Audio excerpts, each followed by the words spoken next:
Sachdeva college coaching institute में एक ऐसा नाम जो न सिर्फ उचित मार्गदर्शन देता है बल्कि विद्यार्थियों को मानसिक रूप से भी तैयार करके उनके सुख सुविधा अनुसार उन्हें देता है एक स्वतंत्र राह मंजिल की। यहाँ की कोचिंग मात्र पढ़ाई का संबल नहीं होती बल्कि भविष्य का आधार होती है, नींव होती है ऊंचाइयों की, जिसके माध्यम से यहाँ के विद्यार्थी सफलता चूमते हुए नजर आते हैं। ऐसी ही एक जीवंत मिसाल है हेमराज देवांगन, पिता बाल मुकुंद देवांगन, ग्राम हंचलपुर, रायपुर से 45 किलोमीटर दूर। परिवार का पेशा खेती बाड़ी और कुछ भी नहीं। खेती बाड़ी करा था अभी फिलहाल, पर अलावा कोई धंधा नहीं। लेकिन हेमराज की पहचान इनसे नहीं है, बल्कि है तो इसलिए कि उसने पीएमटी में 60वां स्थान अर्जित किया है। खुद हेमराज का कहना है कि उसे खबर तब मिली जब वो भैंस चरा रहा था। इस प्रकार से जब टॉप 10 को दैनिक भास्कर व एजेंसी वाले देखे तो फिर वो ढूंढते ढूंढते मेरे गांव आए और गांव के बाद फिर मेरे घर को ढूंढते ढूंढते आए। उस समय मैं अपने पिताजी के साथ भैंस ला रहा था और उसके बाद मेरे पिताजी का नाम पूछा, मेरा नाम पूछा। उसके बाद मेरे को बोले कि भैंस वापस ले आओ। उसके बाद एक फोटोग्राफ ले ली और उसके बाद फिर बताया कि आपका सिलेक्शन हो चुका है। बचपन से ही आर्थिक तंगी झेलते हुए हेमराज के मन में सिर्फ एक ही सपना जन्म ले रहा था, वो ये कि उसे किसी भी तरह से डॉक्टर बनना है।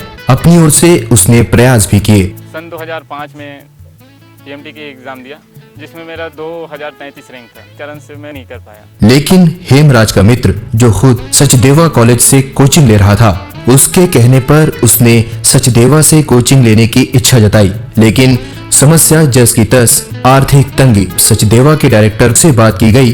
जैसे मैं 12वीं के बाद 3 साल छोड़ दिया था और 3 साल छोड़ने के बाद जब मैं दोस्त के साथ सचदेवा कॉलेज गया और दोस्त की गारंटी लेने पर डायरेक्टर सर ने मेरी कोचिंग की फीस माफ़ कर दी और सिर्फ इस शर्त पर कि ये इस साल कोचिंग करने के बाद रिजल्ट देगा। और जब सचदेवा के डायरेक्टर को लड़के के बुलंद हौसले पर यकीन हुआ तो उन्होंने उसकी सारी फीस माफ कर दी, इस शर्त के साथ कि हेमराज मन लगाकर पढ़ेगा। ठीक है, इसकी बात मैं सुन रहा हूँ और उसको मैं देख रहा हूँ। जी जी, इसकी बात सुन रहा हूँ, उसको देख रहा हूँ।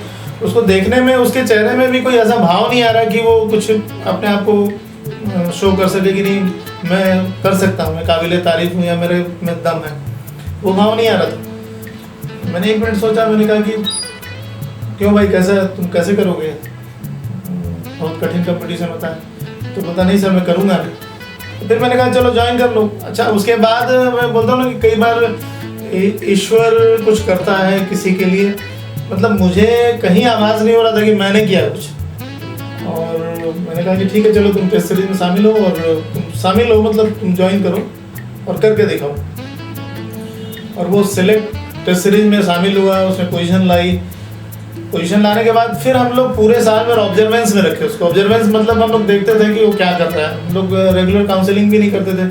2-3 काउंसलिंग हुई उसकी और 2-3 काउंसलिंग में उसने सारी बातें सुनी की, लेकिन अंदर ही अंदर अब मेरा विश्वास धीरे धीरे प्रबल होता जा रहा था कि नहीं ये इसमें दम है। हेमराज ने भी इस बात को सचदेवा न्यू पीटी कॉलेज द्वारा दी जाने वाली 1 वर्ष की कोचिंग में साबित कर दिखाया। बकौल हेमराज, उसे कभी ये महसूस ही नहीं हुआ कि उसकी फीस माफ है। जिस तरह से फीस देके जो स्टूडेंट पढ़ता है वैसे ही मेरे को भी शिक्षा मिली है, गाइडेंस मिला है। चूंकि सचदेवा कॉलेज का माहौल ही ऐसा है जहां विद्यार्थी पढ़ाई को बोझ नहीं बल्कि एक सुनियोजित ज्ञान का तरीका मानकर चलते हैं, तभी तो यहाँ सफलता का प्रतिशत इतना ऊंचा है। यहाँ विद्यार्थियों को उनकी क्षमता अनुसार मार्गदर्शन दिया जाता है। हेमराज, जिसके पास फीस के लिए पैसे नहीं थे, वो महंगी महंगी किताबें भला कहाँ से ला पाता, लेकिन सचदेवा कॉलेज ने उसकी ये समस्या भी दूर कर दी।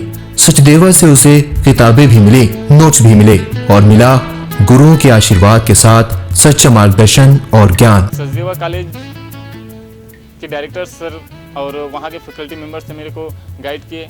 समय समय पर मेरे को जिस तरह से मैं नर्वस हो जाता था तो मेरे को सहयोग भी करते थे। आज सफलता की ओर अग्रसर हेमराज अपनी तरह के दूसरे विद्यार्थियों से भी यही कहना चाहता है। इस तरह से मैंने 3 साल पढ़ाई छोड़ने के बाद 1 साल की पढ़ाई में ये सफलता पा सकता हूँ और इतनी विकट परिस्थिति के साथ मैंने सामना किया है।